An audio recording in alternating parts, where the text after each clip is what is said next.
At eto na nga, magluluto naman tayo ngayon ng chicken curry. Isa lang natin siya.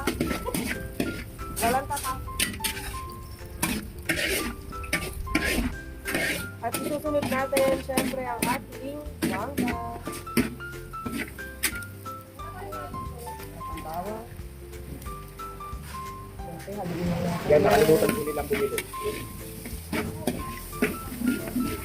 Sponge na natin ang ating sibuyas.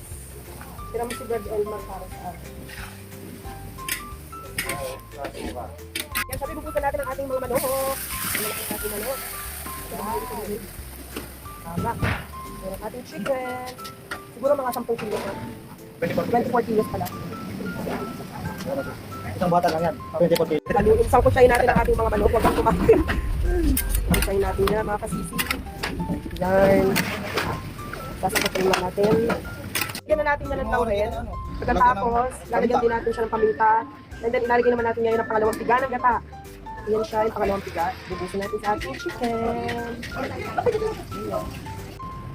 Lagyan mo na ng curry powder. Lalagyan natin ngayon ng curry powder. Ba? Curry powder, lagyan natin yan. Masarap siya na si Smart. Yan, ang lalaki ng chicken natin, mga kasisi. Kailangang isimmer ulit natin siya hanggang sa lumambot na ng gusto yung manok. Yung patatas at yung ating carrots, luto na naman, so okay lang. Ang ating curry. Kurang panos. Kakakulang siya. O, lagyan natin ng tormento. Yan, nagiging lang. Ating chicken curry. Yung ano,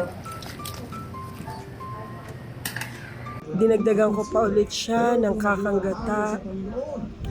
Yan, naglalawan. yan ang ating kakanggata. Di ba yung mga bibinin pa eh? Ano pa lang yan, dati? Puro-puro na. Ay, sarap yung puro.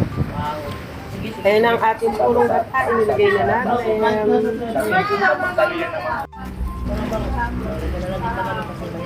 So, ilang kilong gata ang nilagay natin yan? 10 peraso na 250.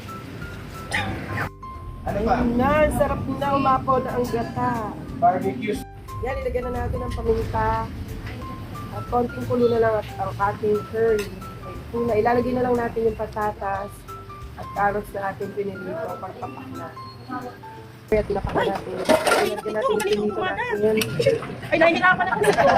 Ang ganyan gano'n? Kaya nga. Ihalo mo na. Lalo ko na ito, Brad. Halo na, pwede na. Thank you for watching.